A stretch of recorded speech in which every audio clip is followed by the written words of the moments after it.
Dalam Yesaya pasal 38 diceritakan tentang Raja Hizkia yang jatuh sakit dan hampir mati. Lalu Nabi Yesaya datang kepadanya menyampaikan pesan Tuhan. Nabi berkata, "Hizkia, sampaikanlah pesan terakhir kepada keluargamu, sebab engkau akan mati dan tidak akan sembuh lagi." Ini berat, saudara, karena kita tahu, dan saya yakin Hizkia tahu, Nabi Yesaya bukanlah nabi abal-abal. Ini adalah nabi yang terpercaya, yang kalau menyampaikan pesan Tuhan, maka itu betul-betul berasal dari Tuhan. Dan kalau itu memang pesan berasal dari Tuhan, maka ketetapan Tuhan sudah dibuat.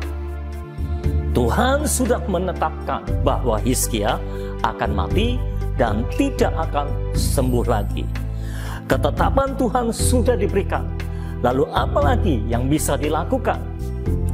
Kalau kita mengalami seperti Hizkia alami, mungkin kita sudah pasrah dan berkata, "Ya sudahlah, kalau Tuhan menginginkan aku mati, biarlah aku mati." Namun Hizkia tidak begitu, saudara. Hizkia tidak pasrah dalam menerima takdir. Ia berjuang dalam doa, karena ia tahu ini adalah takdir yang masih bisa diubahkan kalau dia berdoa.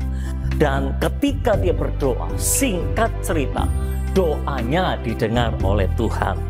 Tuhan datang kembali kepada Nabi Yesaya dan berkata dalam ayat yang kelima dan ayat yang keenam saya bacakan.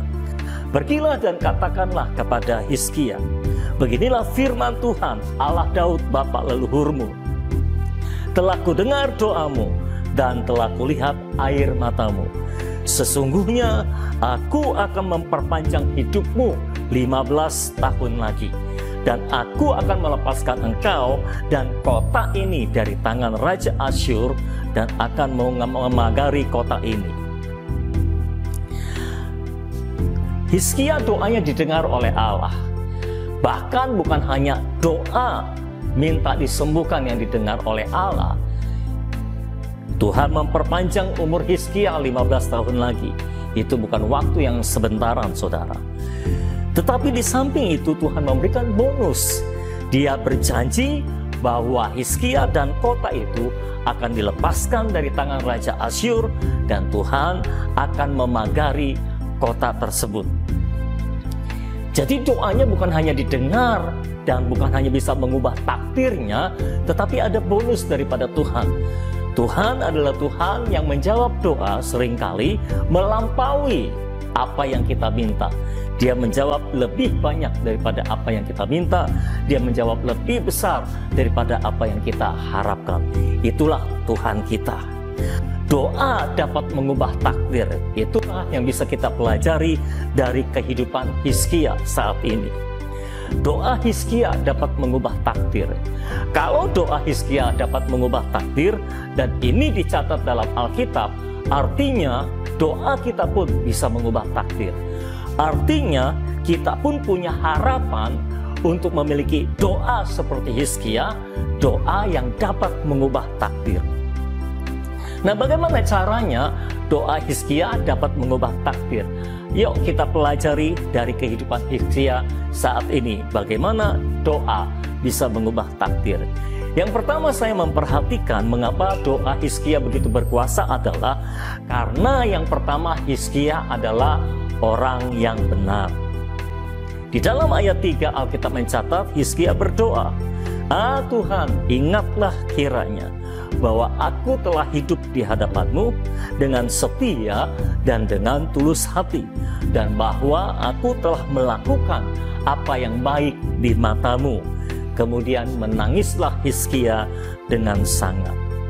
Dari situ kita bisa belajar bahwa Hizkia itu orang yang setia kepada Tuhan. Dia orang yang baik, dia orang yang benar.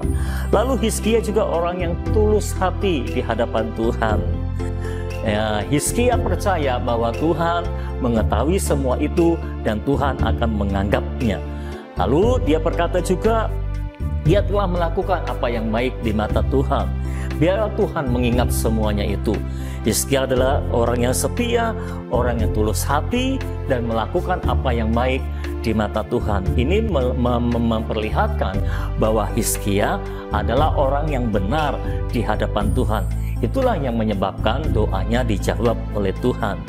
Lalu yang lain juga membuktikan bahwa Hizkia adalah orang benar. Saya mendapati Hizkia adalah orang yang suka berdoa juga.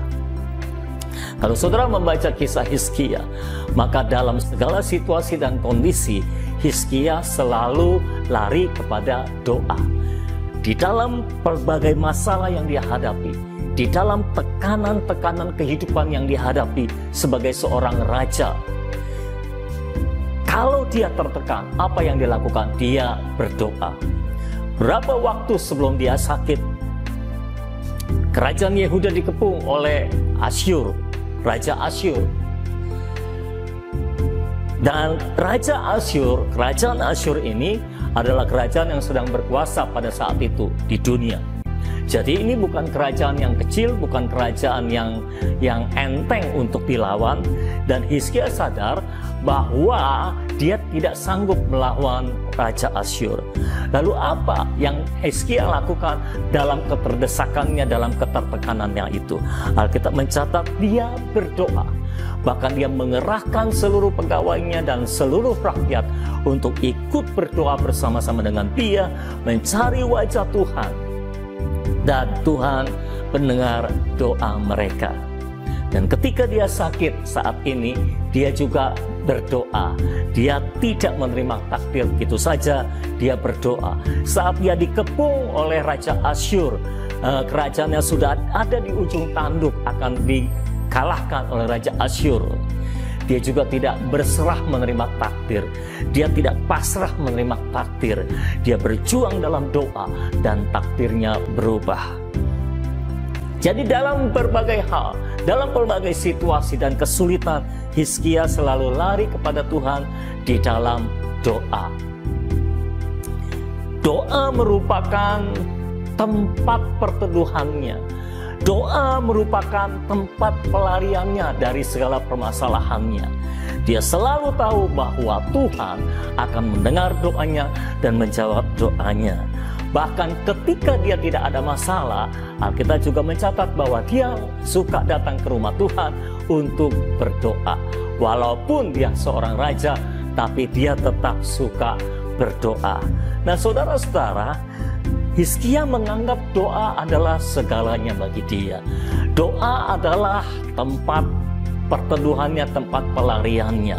Tuhan yang menjadi tempat perteduhan dan pelariannya, tetapi dia larinya di dalam doa.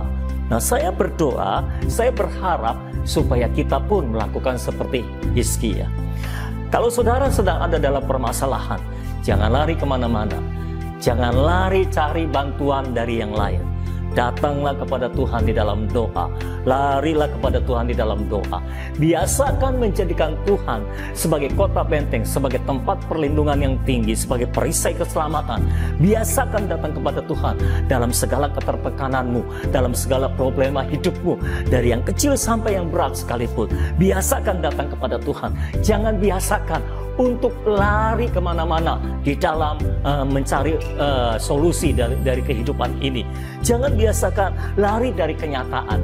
Jangan biasakan lari dari masalah. Hadapi masalah bersama Tuhan. Lari hanya kepada Tuhan di dalam doa. Dan jangan cari jawaban di tempat lain.